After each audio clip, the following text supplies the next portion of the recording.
మన Chiranjeevi vascular and multi speciality hospital దేశంలోనే best vascular and endovascular facilities and all multi speciality care. 15-16 సంవత్సరాల అమ్మాయి దగ్గర నుంచి 60 సంవత్సరాల లేడీ వరకు లిప్స్టిక్స్ కామన్ అయిపోయింది.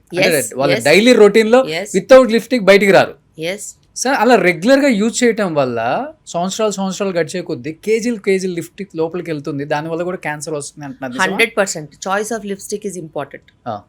నువ్వు లిప్స్టిక్ వాడుకోవాలి అని అంటే నువ్వు బీట్రూట్తో చేసుకో, లేకపోతే బీట్రూట్తో లిప్స్టిక్ తయారు చేసిన కంపెనీస్ బోల్డ్ ఉన్నాయి. ఓకే, ఫర్ ఎగ్జాంపుల్ చెప్తున్నాను, there are so many companies. Daughter earth అని ఉంటుంది, అది ఓన్లీ న్యాచురల్ కాంపౌండ్స్తోనే చేస్తుంది, నీకు మైకా ఈకా అవన్నీ ఉండవు. ఓకే, ఒక కొన్ని బ్రాండ్స్ గూచీలో కూడా they use only and only natural products. Okay, or if you are not affordable don't buy them, make them at home. Okay, నువ్వు beetroot juice with some thickening agent use చేస్తే you will have so much of this in 5 rupees. చేసుకోవాలి, నువ్వు వాడుకోద్దని ఏం చెప్పట్లేదు, నువ్వు వాడుకో, తప్పు లేదు. న్యాచురల్ ప్రోడక్ట్స్ ఎప్పటి నుంచో వాడుతున్నారుగా. See, now lipstick is there from so many centuries. అవును, ఈజిప్షియన్స్ అయితేనేమి, ఇండియన్స్ అయితేనేమి, colour to the lips flowers నుంచి, న్యాచురల్ వెజిటబుల్స్ నుంచి తీసి యూజ్ చేసుకున్నారు. You use that way. If you can test, you test, check the label, check the content and take. అంటే అది కూడా ట్రెండ్ అయిపోయింది. ఆమె యూజ్ చేసింది నేను ఎందుకు యూజ్ చేయకూడదు అంటే ఈ షార్ట్స్ రీల్స్ చూసి, అంటే ఎఫర్ట్ చేయని వాళ్ళు ఏం చేస్తున్నారంటే కొంచెం చీప్ క్వాలిటీ లిప్స్టిక్ కూడా వాడుతున్నారు. ఈ మధ్య ఎక్కువ వైరల్ అవుతుంది, మీరు చూసే ఉంటారు. అది వాడటం వల్ల ఎక్కువ క్యాన్సర్స్ వస్తున్నాయి. Is it right? yes, 100%. అందులో డౌటే లేదు. Because it's a chemical and also it is highly absorbable. Okay, skin యాక్చువల్గా చాలా మందికి తెలుసో తెలియదో నాకు తెలియదు, కానీ skin is the major source of absorption క్యాన్సర్కి, దేనికైనా. ఓకే, సో మనము ఏదైనా తిన్నామనుకో, గట్ నుంచి అబ్జార్బ్ అవ్వాలి, డైజెస్ట్ అవ్వాలి, బాడీకి వెళ్ళాలి. స్కిన్ మీద పెడితే స్కిన్లో నుంచి అబ్జార్బ్ అయిపోతుంది. అందుకే స్కిన్ మీద పెట్టే ointments, oils, lotions, creams and on the face like makeup, Kajal, mascara, blush, lipsticks, ఇవన్నీ కూడా మ్యాక్సిమం అబ్జార్బ్ అవుతాయి. Okay, so you have to be careful.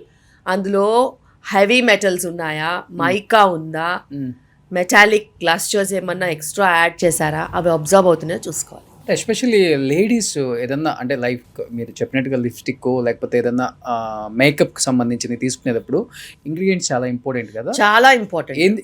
ఏది చూసి కొనుక్కుంటే మంచిది మేడం? ఏది న్యాచురల్ ప్రోడక్ట్స్ తీసుకోవాలి, మినరల్ బేస్డ్ తీసుకోవాలి, ఆర్గానిక్ తీసుకోవాలి. ఈ 3 based on these products you have so many companies. Okay, ఇప్పుడు శిల్పి రెడ్డి గారు లిప్స్టిక్ వేసుకున్నారు. ఏం లిప్స్టిక్ మేడం అది?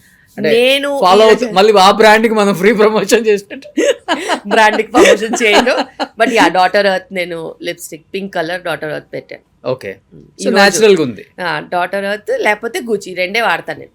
ఓకే, ఏదన్నా ఈవెంట్ ఏదన్నా ఉంటే గూచి పెట్టుకుంటాను, డైలీ యూస్ కి డాటర్ ఎర్త్ వాడతాను. ఓకే, కానీ మేడం శిల్పి రెడ్డి గారు ఒక డాక్టర్గా కాకుండా ఒక మదర్గా చెప్పండి, ఒక 25 years మీ అమ్మాయికి ఎలాంటి అడ్వైస్ చేస్తారు? పెళ్లి విషయంలో కావచ్చు, పిల్లల ప్లానింగ్ విషయంలో కావచ్చు, లైఫ్ గురించి కావచ్చు, కెరీర్ ప్లానింగ్ కావచ్చు. మనము ఇప్పుడు ఎవరికి అడ్వైస్ చేసే పరిస్థితిలో లేవు. Because Gen Zs are a different genre. Gen జీస్కి మనం ఏం చెప్పలేం, బట్ ఏదైనా కూడా ఎవరైనా కూడా పెంచుకున్న విధానం కూడా చిన్న నుంచి పెద్ద వరకు చూసి నేర్చుకుంటారు. సో మనం ఏం చేస్తున్నామో వాళ్ళు చూసి నేర్చుకుంటారు. నేను కష్టపడితే వాళ్ళకి కష్టపడేది గుణం ఉంటుంది, నేను ఇంట్లో తింటే వాళ్ళకి ఇంట్లో తినే గుణం ఉంటుంది, నేను ఇంట్లో వంట చేసుకొని హెల్తీగా తయారు చేసుకుంటే వాళ్ళు కూడా అలా చేసుకుంటారు. అలాగే లివ్ బై ఎగ్జాంపుల్. సో నేను నా హెల్త్కి ప్రయారిటీ ఇస్తే వాళ్ళు వాళ్ళ హెల్త్కి ప్రయారిటీ ఇస్తారు. నేను టైంకి గంటకు వచ్చినట్టు తింటే వాళ్ళు కూడా అలాగే తింటారు. నేను ఏం చేస్తే వాళ్ళు అది చేస్తారు. Okay, this is what is my perspective. So when we go for argument, they cannot say that you're not doing this, or why are you telling me? So నేను నా కెరియర్ నేను చూస్ చేసుకునేటప్పుడు మా ఫాదర్ చెప్పినప్పుడు నేను చేసుకున్నాను. Because that time we did no, వాళ్ళు చెప్పింది మేము చేసాం. But now generation has changed కాబట్టి అప్పుడు మనకి ఈ ఇంటర్నెట్స్ ఇవన్నీ లేవు కదా. So we didn't have knowledge basically to choose what we want. Our parents chose.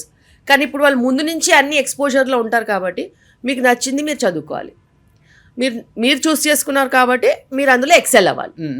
There is nothing other than number 1 position. Okay. Number 2 waste. Number 2 is number 2 only. 1 కావాలి. Okay. అయితే 1, లేకపోతే you don't have to become anything. As well a very good home maker. Okay. But అంటే usually when you all sit and talk, what kind of discussion do you discuss with your kids, especially మీ అమ్మాయిలతో, అబ్బాయితో కానీ అంటే? I'm very particular about food. Okay. I'm very particular about maintaining your health. Okay. ఏది పడితే అది తినేయడం, అని లావ్ అయిపోవడం, అవన్నీ నా వల్ల కాదు. Okay. I have given the best of jeans. Okay. The best of jeans. If you use the best of genes that I've given you, either you will become a very good sports person because I have sports genes. If you don't want to invest into sports, you will become an intelligent person. So you have to use your intelligence. Okay. In whatever your interest you use, okay, you'll excel in that. And timings అనేది చాలా important. Discipline అనేది చాలా important. Morning లేవాలంటే లేవాలి, night close shut down అంటే shut down. మా ఇంట్లో shut down అంటే real shut down. 8 o'clock dinner, 9-9:30 of. Lights ఎక్కడ కూడా ఉండదు. ఉంటే మా అత్తయ్య గారు అడుగుతారు ఇంకా లైట్లు ఏంటి బంద్ చేయలేదు. ఓకే. అండ్ ఆ తర్వాత నాకు పని ఉంటే నేను పనికి వచ్చేస్తాను. కానీ వాళ్ళ మట్టుకు వాళ్ళ డే షట్ డౌన్, మళ్ళీ నెక్స్ట్ డేకి రీకూప్ అవ్వాలి. ఇలాగే నేను పెరిగాను, ఇలాగే వాళ్ళు కూడా పెరుగుతారు. సూపర్ కదా. ఇదే చాలా మంది పేరెంట్స్ నేర్చుకోవాలి. అయితే మీరు ఇంత బిజియెస్ట్ డాక్టర్ మళ్ళీ. అండ్ మన నాన్ నెగోషియబుల్, కొన్ని నాన్ నెగోషియబుల్ ఉంటాయి. Rules are non negotiable. Flexibility ఉంటుంది. ఎక్కడికన్నా బయటికి వెళ్దాం, కొత్త ప్లేస్ వచ్చింది ట్రై చేద్దామంటే మంత్లీ 1 or 2 we go. కొత్త మూవీ వచ్చిందా వెళ్తాం. వాళ్ళ పాప అన్ని కోట్లు పెట్టి తీశారు. నాన్ జడ్జ్మెంటల్గా వెళ్ళాలి. నేను రివ్యూ చూడకుండా వెళ్తాను మూవీకి. అండ్ బ్యాడ్ రివ్యూ ఉంటే ఖచ్చితంగా వెళ్ళి చూస్తాను. బికాస్ ఈ మధ్య కాలంలో నిజంగానే bad reviews are not acceptable. For example చెప్తాను అవుట్ ఆఫ్ కాంటెక్స్ట్. ఇప్పుడు మనకి రామ్ చరణ్ మూవీ వచ్చింది, ఏంటో చెప్పారు, అసలు దానికి సంబంధం లేదు. నేను మూవీకి వెళ్తే I really like that movie because story చూసుకుంటే he's doing so much for a tribe. Okay. దానికి ఏ ఎక్స్టెంట్కైనా వెళ్ళారు. అలాంటి వాళ్ళు ఎంతమంది దొరుకుతారు? అన్ని సూపర్ హీరోస్ గురించే చూడాలి. That is a super hero story, Indian super hero. దాన్ని ఎందుకు తప్పు పట్టారు? ఓకే, డైరెక్షన్ అన్న తర్వాత, సినిమాటోగ్రఫీ అన్న తర్వాత, మసాలా అన్న తర్వాత ఎందులోనే ఉంటుంది. కానీ I have got fed up seeing faction movies, horror movies, and I really got fed up seeing gangster movies and all that. This is not what children need to know. Children need to know about their country, how you fight for your basic rights. Yeah. Basic rights and basic living. Is our hero, మనం accept చేయం. అదేదో Hollywood Bollywood అంటే waste. అదంతా waste. See, ఆ movie చూసిన తర్వాత my 3 children knew that there are regions where there is no approach to any kind of a communication. అది వీళ్ళకి తెలుసా? ఎవడన్నా చెప్పాడా? ఇప్పుడు నాకైనా చెప్పే టైం ఉండిందా? ఒక మూవీ చేసినప్పుడు నాకు తెలీదు. ఐ డెంట్ నో దట్ పెద్ద movie was because of that. అలా ఉండిందని కూడా నాకు తెలియదు. నేను ఏదో వాళ్ళని చూపించడానికి తీసుకెళ్ళా. మేము తర్వాత కూర్చొని డిస్కస్ చేసుకుంటాం. సో అందుకనే వెళ్ళా. But I really like that movie. And మా అత్తగారు వెళ్ళే ముందు ఒక డైలాగ్ అన్నారు, అందులో అమ్మాయి గురించి బాగా చూడలేదంటే నేను చెప్పాను, మా అత్తగారు 30 ఏళ్ల ముందు జీనతమ్మని వాటర్ ఫాల్ కింద కూర్చోబెట్టి చూపిస్తే లొట్టలేసి చూశారు, ఈ మాత్రం కూడా ఇప్పుడు చూపించకపోతే అసలు ఏమన్నట్టు? మీరు ప్రోగ్రెస్ అవ్వరా? తప్పకుండా చూడాలి ఇది interview. What nonsense is this? మీరు ప్రోగ్రెస్ అవ్వరా? ఇంకా that is a part of story. And ప్రేమ అంటే అలాగే ఉంటుంది. మనకి కల్చరల్గా మనం వెళ్ళొద్దు. అట్లా అంటే మనం ఊళ్ళల్లో వెళ్తే నాట్లు వేస్తారు, అన్నీ వేస్తారు, ఎట్లయినా ఉంటాయి బట్టలు, అవన్నీ చూస్తామేంటి? అలా చూడరు కదా, నాటే చూస్తాం అంతే. It's a process. So heroine అలా చూపించిన it was really decent. I didn't find anything bad about it. ఆమె క్యారెక్టర్ అంతే, షీఈస్ బోల్డ్. అంతే, బోల్డ్ క్యారెక్టర్ బోల్డ్గానే చూపించాలి. ఇలా చూపిస్తారు ఎట్టి. So and I really like that movie. And ఇప్పుడు పిల్లలకి నిజంగా దే నీడ్ సచ్ మూవీస్. ఎంతసేపు ల్యాప్టాప్లు ఫోన్లు పట్టుకుని టాప్ నాచ్ క్లోత్స్ వేసుకుని అక్కడ ఇక్కడ గ్యాడ్జెట్స్ వేసుకుని కార్లలో వెళ్ళి ఎక్కడ పడితే అక్కడ హాలిడేస్కి వెళ్ళి ఇవన్నీ కాదు కదండి. అవును. బేసిక్ లేనివి కూడా మనుషులు ఉన్నారు, అన్ని కిలోమీటర్లు నడిచి వర్క్ చేస్తున్నారు. And to fight for your own cult. Tribal ఏరియాస్లో చాలా మంది, చాలా విలేజెస్ ఉన్నాయి. ఇంకా వైజాగ్ వెళ్తే మనం Araku side. And to fight for your own village అనేది ఆ స్పిరిట్ ఉండాలి కదా. రేపు నువ్వు అట్లా స్పిరిట్ ఉన్న వాళ్ళని నలుగురిని చూపిస్తే ఇంకో నలుగురు తయారవుతారు కదా. అవును. అరే మనకు అన్యాయం జరుగుతుంది, మనం కూడా ఏదన్నా మార్పు చేసుకోవాలని. మార్పు అనేది ఎట్లా వస్తుంది లేకపోతే? అదే మీరు అన్నట్లుగా జెన్జీకి ఎక్కువ అసలు of course if you show them like that they might. ఎంతసేపు నువ్వు ఫ్యాక్షనిజం చూపించి, రౌడిజం చూపించి, స్మగ్లింగ్ చూపించి ఎంత గలీజ్ ఉంటుంది. And that to with all these things they are earning money అని చూపిస్తారు. ఎంత bad is this needed for the society right now?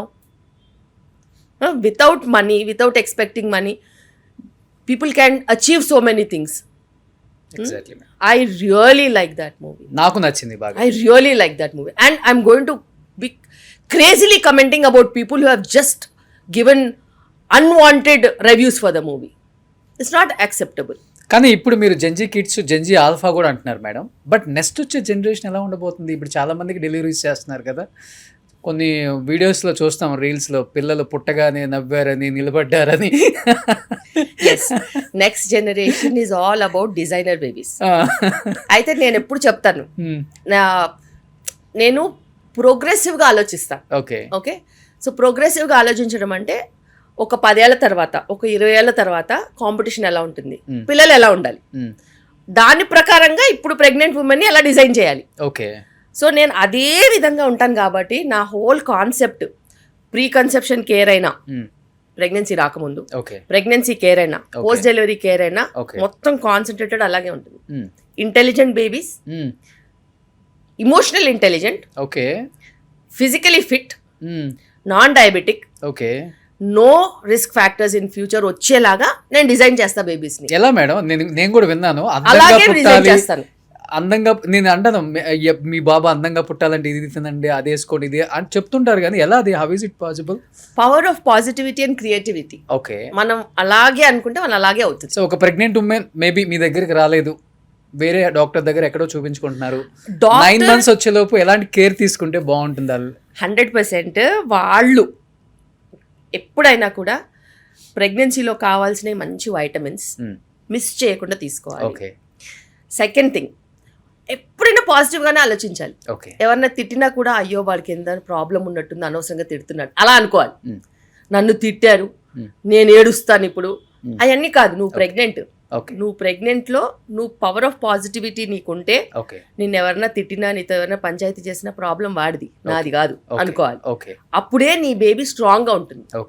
It will not fall in to the loop of trauma. అది నీది కానప్పుడు నీది కాదు, అంతే. అండ్ ఇమోషనలీ స్ట్రాంగ్గా ఉండాలి. చాలా చాలా ఇంపార్టెంట్. దేనికి భయపడొద్దు. అది చాలాసార్లు మనం ఏదైనా భయపడ్డాం అనుకో, మనం వెనకాడతాం. అలాంటి అసలు గుణమే నెక్స్ట్ ఫ్యూచర్ పనికిరాదు. ఫ్యూచర్లో వాళ్ళు చాలా ఇండిపెండెంట్గా, అవుట్ గోయింగ్గా, చాలా స్ట్రాంగ్గా ఉండాలి. కాబట్టి ఆ క్వాలిటీస్ ప్రెగ్నెంట్ ఉమెన్ ఇంబైబ్ చేసుకోవాలి. Maybe you can take the help of books, stories, ఇవన్నీ రాయడం, painting, strong paintings, power of colours, ఇవన్నీ కూడా వాళ్ళకి హెల్ప్ చేస్తాయి. ఇవి కాకుండా హ్యాబిట్స్, నీకే హ్యాబిట్స్ ఉంటే నీ బేబీకి అదే హ్యాబిట్స్ వస్తాయి. సో నువ్వు పాజిటివ్ హ్యాబిట్స్ పెట్టుకోవాలి. నేను క్యాబేజ్ తినను, నేను కాలీఫ్లవర్ తినను, నాకు క్యారెట్ వద్దు, నేను ఆకుకూరలు తినను. You have to outgrow all these things. నువ్వు అన్నీ తింటేనే, ఆ రుచులు బేబీకి వస్తేనే బేబీకి నెక్స్ట్ ప్రాబ్లమ్స్ రావు. If you are a picky eater, your baby will be picky only. If you are anemic, your baby will be anemic. So నువ్వు ఎలాగైతే నీ బేబీలో క్వాలిటీస్ కావాలనుకుంటావో, సింపుల్గా నీకు ఆ క్వాలిటీస్ ఉండాలి. సో మీ పేషెంట్స్ అందరికి ఆల్మోస్ట్ ఈ డైట్ వెనక పడుతూనే ఉంటాను, మానిటర్ చేస్తూనే ఉంటాను. That's my profession and I'm destined to do that and I keep doing that every day. Non జడ్జ్మెంటల్గా వాళ్ళకి కరెక్ట్ ట్రీట్మెంటే ఇస్తాను. ఫాలో అప్ కరెక్ట్గానే ఉంటుంది. ఎందుకంటే ఇప్పుడు నిజంగానే కాంప్లికేషన్స్ చాలా పెరిగిపోయాయి. పాతకాలంలాగా డెలివరీస్ కాదు. ఈ జనరేషన్కి తగ్గినట్టు చాలా అడిషనల్ కాంప్లికేషన్స్ అనేవి వస్తున్నాయి. బిగ్గర్ బేబీస్ అయితేనేమి, లేకపోతే స్మాలర్ బేబీస్ అయితేనేమి, BP in pregnancy, sugar in pregnancy, preterm deliveries, infections, అలా చాలా ప్రాబ్లమ్స్ వస్తున్నాయి. సో దాని మూలాన కూడా మనం చాలా మటుకు రక్షించుకోవాలి. We have to protect our cells from so many problems. Okay. So ప్రివెన్షనే అన్నిటికంటే బెటర్ ట్రీట్మెంట్ కంటే.